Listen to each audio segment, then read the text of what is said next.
Movie शुरू होती है तो हम देखते हैं कि रात का वक्त है और कुछ फ्रेंड्स बीच पर आए होते हैं। वो वहाँ पर बहुत ज्यादा एंजॉय करते हैं। कुछ सिंगिंग कर रहे होते हैं, कुछ डांसिंग कर रहे होते हैं और कुछ गेम्स खेल रहे होते हैं कि तभी उन्हें वहाँ पर कोई अजीब सी और बड़ी सी चीज मिलती है जिसका वो मजाक उड़ाने लगते हैं और उसे थोड़ा सा डैमेज भी करते हैं, यानी तोड़ते भी हैं। उनको नहीं पता था कि इसके अंदर क्या है या ये चीज खुद क्या है। अब ये सब दोस्त इतनी एंजॉयमेंट करने के बाद थक जाते हैं तो अपनी अपनी गाड़ियों में ही सो जाते हैं और जब सुबह होती है तो एक एक करके सबकी आंख खुलने लगती है। उनमें से एक लड़की का नाम मार्शा होता है जो कि टेबल पर सो रही थी। उसकी आंख खुलते ही उसकी तबीयत खराब होने लगती है, उसे वॉमिटिंग होने लगती है। बाकी सबको लगता है कि शायद ये रात की वजह से हो रहा है, लेकिन मार्शा को अंदर ही अंदर बहुत अजीब फीलिंग आ रही थी। अब वहाँ पर एक लड़की को सैंड के ऊपर कोई बर्ड बैठी दिखाई देती है। वो बर्ड बिल्कुल ठीक ठाक होती है लेकिन सैंड उसे अपने अंदर लेने लगती है जैसे कोई बहुत ही गहरा दलदल हो। वो लड़की बहुत ज्यादा परेशान हो जाती है और अपनी दोस्त मार्शा से कहती है कि तुम सैंड पर पाँव मत रखना, वहाँ पर खतरा है। लेकिन इससे पहले मार्शा अपनी दोस्त की बात सुनती वो सैंड पर पाँव रख चुकी थी और अब उसका पाँव भी सैंड के अंदर जाने लगता है। वो बहुत कोशिश करती है कि अपना पाँव बाहर निकाल सके लेकिन ऐसा नहीं कर पाती। वो अपने हाथों को यूज करते हुए भी अपने पाँव को बाहर निकालने वाली थी तो इसी वजह से उसके हाथ भी सैंड में फंस जाते हैं। वो घबरा जाती है और चिल्लाने लगती है। उसके दोस्त भी उसकी मदद को कैसे आते, वो भी सैंड में फंस जाते। तो अब किसी को भी समझ नहीं आ रहा था कि करना क्या है। अब मार्शा की हालत देखकर गाड़ी में बैठा हुआ उसका एक दोस्त उसकी मदद के लिए बाहर आता है। उसे सब लोग मना करते हैं लेकिन वो नहीं सुनता और जैसे ही वो सैंड के ऊपर जाता है तो वो गिर जाता है। वो मुंह के बल गिरा था तो वो सैंड के साथ स्टिक हो जाता है। वो बहुत कोशिश करता है कि खुद को उठा ले लेकिन उसकी स्किन तक सैंड के साथ चिपक रही होती है। उसकी बॉडी को सैंड ने काफी जख्मी कर दिया था। उसके दोस्त गाड़ी स्टार्ट करने लगते हैं कि अपने दोस्त को किसी तरह से ऊपर की तरफ खींच लें, लेकिन उनकी गाड़ी भी स्टार्ट नहीं होती। तभी उस लड़के का एक और दोस्त उसकी तरफ रस्सी फेंकता है लेकिन अब वो लड़का इस कंडीशन में नहीं था कि उस रस्सी को पकड़ पाता और सैडली कुछ ही मिनट्स में उसकी पूरी बॉडी सैंड के अंदर चली जाती है। सब इसको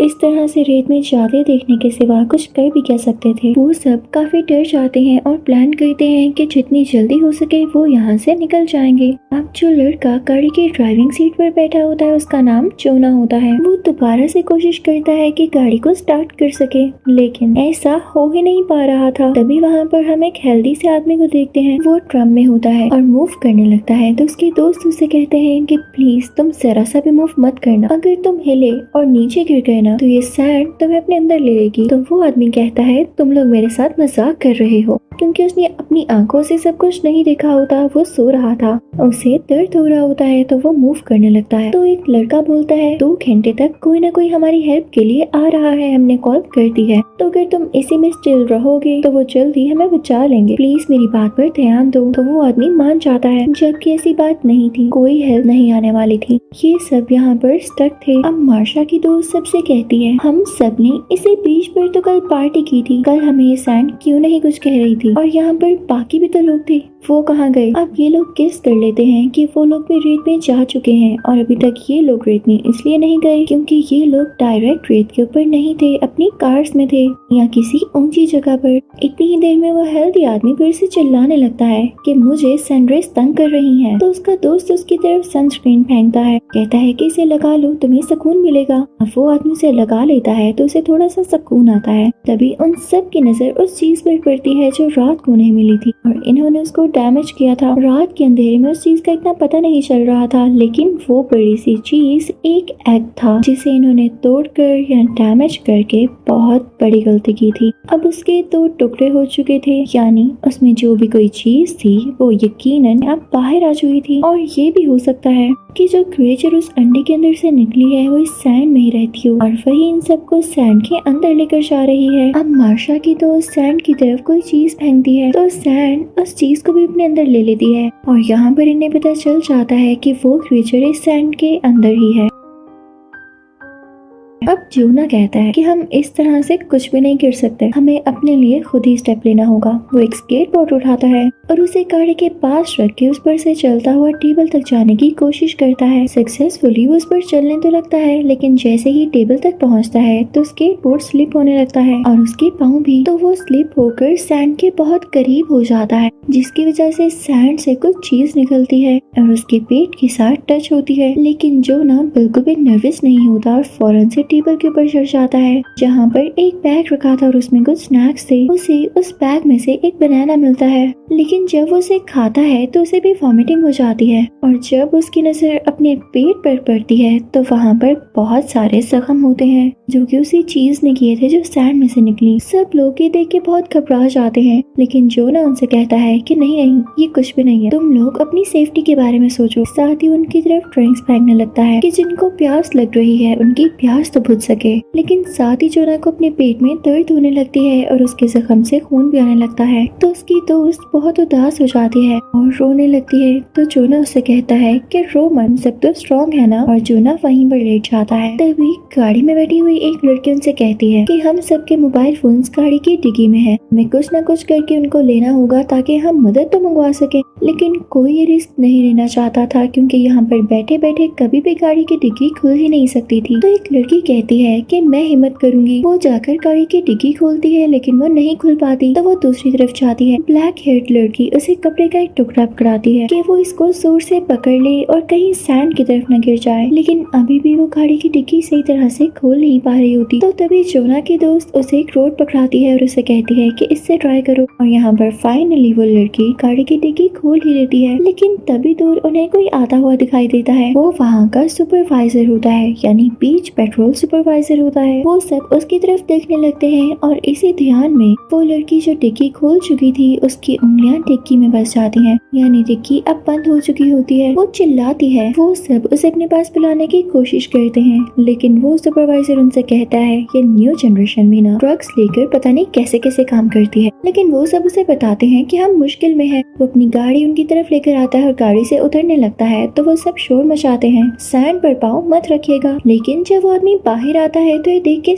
सब हैरान रह जाते हैं कि सैंड ने उसे कुछ भी नहीं किया होता। सबसे पहले तो वो जोना के पास जाता है और उसका पेट देख के काफी हैरान होता है ये सब किसने किया। उसके बाद वो उस हेल्दी आदमी को ड्रम से निकालने की कोशिश करता है, लेकिन उसका वेट काफी ज्यादा था तो वो अकेले ऐसा नहीं कर पाता और उनसे कहता है कि कुछ ही देर में मैं अपनी टीम को बुला लेता हूँ जो तुम लोगों को यहाँ से रेस्क्यू कर लेगी। लेकिन मुझे समझ नहीं आ रहा कि तुम लोग यहाँ पे कर क्या रहे हो। तो जोना की दोस्त उसे सब कुछ बताने की कोशिश करती है और कहती है कि हमारी दोस्त की उंगलियां गाड़ी की डिग्गी में फंसी हुई हैं। सुपरवाइजर उसके पास जाता है, लेकिन उसकी कोई हेल्प नहीं करता। तो जोना की दोस्त चिल्लाने लगती है। तो सुपरवाइजर उसके पास जाकर कहता है तुम मुझसे इतनी बदतमीजी क्यों कर रही हो, तुम्हारे साथ मसला क्या है। तो वो उसे बताती है कि क्या आपको नहीं दिख रहा कि हम मुश्किल में हैं, हम सैंड पर नहीं आ सकते। पहले ही सैंड ने हमारे दो दोस्तों को अपने अंदर निगल लिया है। सुपरवाइजर कहता है कि मुझे इन गेम्स में मत डालो, अगर ऐसी ही बात है तो मैं किसी सैंड पर खड़ा हूँ, तुम लोग फौरन से नीचे आओ। लेकिन जोना की दोस्त और उसका दोस्त नीचे नहीं आते क्योंकि वो जानते थे कि उनकी जान जा सकती है। तो वो सुपरवाइजर अपनी गन निकाल लेता है, लेकिन साथ ही साथ उसकी कीज भी सैंड पर गिर जाती हैं। सब उसे कहते हैं कि नहीं, सैंड पर अपना हाथ मत रखिएगा, लेकिन वो नहीं सुनता और अपनी कीज उठाने के लिए जब उसका हाथ सैंड के साथ टच होता है तो सैंड उसके हाथ को भी अपने साथ स्टिक कर लेती है। सुपरवाइजर के पास पेपर स्प्रे होता है जिसे वह सैंड पर स्प्रे करने लगता है, लेकिन कोई फायदा नहीं होता। वो क्रिएचर उसका आधा हाथ अपने साथ ले जा चुकी होती है और सुपरवाइजर का हाथ कट जाता है, जिससे बहुत खून आता है और वो चिल्लाने लगता है। तो अब जोना की दोस्त नीचे उतर के दूर से ही पेपर स्प्रे उठा लेती है कि शायद उस क्रिएचर को हराने में हमारी हेल्प कर सके। अब रही बात सुपरवाइजर की, तो वो बेचारा रेत में पूरी तरह से गिर जाता है और देखते ही देखते रेत उसे अपने अंदर ले जाती है। अब ऊपर कैबिन में जोना की दोस्त अपने साथी से कुछ बात करती है तो उन्हें समझ आ जाता है कि सुपरवाइजर को इसलिए कुछ नहीं हो रहा था क्योंकि उसके जूते मजबूत थे और नीचे से टॉवल के जैसे थे, यानी फाइबर्स वाले। तो वो लड़का अपने बाकी साथियों से कहता है कि मेरी तरफ टॉवल फेंको, इसे हम अपने पाँव पर बांधेंगे और यहाँ से निकल सकेंगे। जब उसके साथी उसकी तरफ टॉवल फेंकते हैं तब उसे कैच करने के चक्कर में केविन से नीचे गिर जाता है। नीचे गिरते ही रेत से बहुत सारे वेन्स टाइप या रूट्स जैसी चीजें बाहर आती हैं, जो कि वाकई में उस क्रिएचर के टेंटिकल्स हो सकते हैं। वो उसकी पूरी बॉडी के साथ चिपक जाते हैं और उसका खून पीने लगते हैं और देखते ही देखते इसके साथ भी वैसा ही होता है जो कि बाकी साथियों के साथ हुआ था, यानी वो सैंड के अंदर कहीं गुम हो जाता है। और ये इंसिडेंट इनके दोस्तों के लिए बहुत बुरा गुजरता है। ब्लैक हेयर्ड लड़की अपने कानों पर हाथ रख के रोने लगती है तो जोना की दोस्तों से कहती है कि सब ठीक हो जाएगा। वो उससे कहती है कि ये ग्रिल यहाँ पर सीधी करके रखो और खुद एक और ग्रिल उतार कर वहाँ पर रखती है और कैबिन से जंप करते हुए गाड़ी में आ जाती है। जैसे ही वो गाड़ी में आती है तो वो उस ब्लैक हेयर्ड लड़की को एक थप्पड़ लगाती है, क्योंकि ये सारा उसी का प्लान था कि यहाँ पर आया जाए। लेकिन ये सब होना उसकी गलती तो नहीं थी, पर अब वो दोनों मिलकर उस लड़की के फिंगर्स को गाड़ी के डिक्की से निकालने की कोशिश करती हैं और कामयाब भी हो जाती हैं। अब जोना की दोस्त उसके हाथ पर टॉवल बांधती है। दूसरी तरफ हम उसी हेल्दी आदमी को देखते हैं जो गिरवा में फंसे होने की वजह से काफी ज्यादा बुरा फील कर रहा होता है और उसकी बॉडी क्योंकि उसमें स्टक थी तो वो स्वेल भी होने लगती है और उसमें से खून भी आने लगता है। और जब वो खून बहकर नीचे सैंड में गिरता है तो सैंड में से कुछ टेंटिकल्स निकलते हैं और उनको पता चल चुका था कि यहाँ पर कोई इंसान है, तो हो सकता है कि वो उस हेल्दी आदमी पर अटैक भी कर दे। अब दूसरी तरफ वो तीनों लड़कियां ग्रिल को जोड़ते हुए कार से टेबल तक का एक रास्ता बना देती हैं और ब्लैक हेयर्ड लड़की अब जोना तक जाती है। अब वो लड़की जिसकी फिंगर्स डिक्की में आ चुकी थी तो वो जोना की दोस्त से कहती है कि अब तुम जाओ, क्योंकि मेरे हाथ से खून निकल रहा है और अगर ये सैंड पर गिर गया तो वो क्रीचर हम पर अटैक कर सकती है। तो अब जोना की दोस्त भी उस तक पहुंच ही जाती है। अब सबसे एंड में वो इंजर्ड फिंगर्स वाली लड़की उस ग्रिल पर चलने लगती है, लेकिन बिल्कुल आखिर में पहुंचकर उसके हाथ से ब्लीडिंग होती है और ब्लड ड्रॉप नीचे सैंड पर गिरता है। तो वो क्रीचर थोड़ी सी बाहर आती है, जिसे देख के वो लड़की डर जाती है और उसका बैलेंस खराब हो जाता है। तो वो बेचारी भी सैंड में गिर जाती है और सैंड उसे पूरी तरह से अपने अंदर ले लेती है।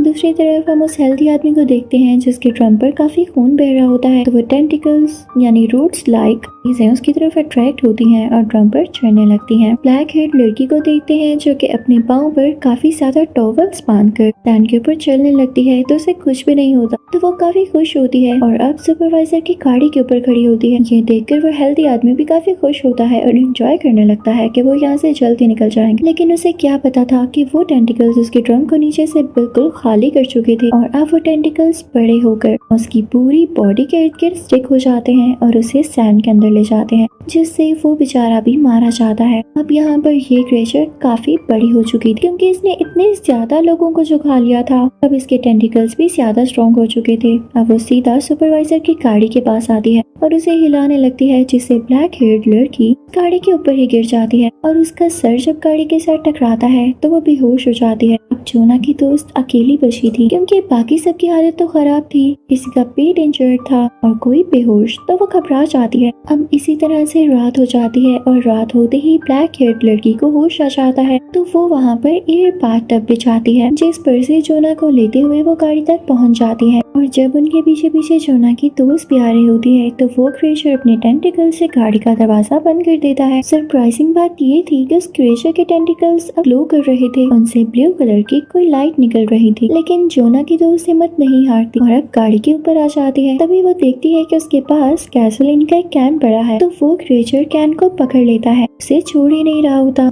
अब जोना की दोस्त टाइम वेस्ट ना करते हुए दूसरा कैन उठाती है और उसमें से गैसोलीन गाड़ी के चारों तरफ फेंकने लगती है, जिससे कुछ गैसोलीन क्रिएचर के ऊपर भी गिर जाती है और उसके बाद वो उसे आग लगा देती है, जिससे क्रिएचर के टेंटिकल्स को भी आग लग जाती है और वो तड़पने लगता है। जोना की दोस्त फौरन से गाड़ी के अंदर चली जाती है और दरवाजा बंद कर लेती है, लेकिन वो क्रिएचर दरवाजा खोलने की कोशिश करता है, लेकिन जल्दी शायद जलने की वजह से उस मॉन्स्टर की ताकत कम होने लगती है और वो जल्दी रेत के अंदर खुद ही समा जाता है। रात काफी हो चुकी होती है और ये तीनों काफी डरे हुए और थके हुए होते हैं, तो ये लोग गाड़ी में ही सो जाते हैं। अब जब सुबह होती है तो उनकी गाड़ी के शीशे पर कोई आदमी नॉक करता है, वो कोई पुलिस ऑफिसर लग रहा था। अब जब जोना की दोस्त बाहर निकल कर देखती है और सैंड पर पाँव रखती है तो उसके पाँव सैंड में स्टक नहीं होते। साथ ही साथ ब्लैक हेयर्ड लड़की भी बाहर आ जाती है और अब वो दोनों वहाँ से निकल जाती हैं। क्रिएचर कल रात जलने की वजह से मर चुका था और इसीलिए सैंड में अब सुकून था, कोई मूवमेंट नहीं थी। जोना की उन जख्मों की वजह से डेथ हो चुकी होती है, जो कि बहुत ही सैड मोमेंट होता है। लेकिन मूवी के लास्ट सीन में हमें एक बहुत ही शॉकिंग बात पता चलती है कि वो क्रिएचर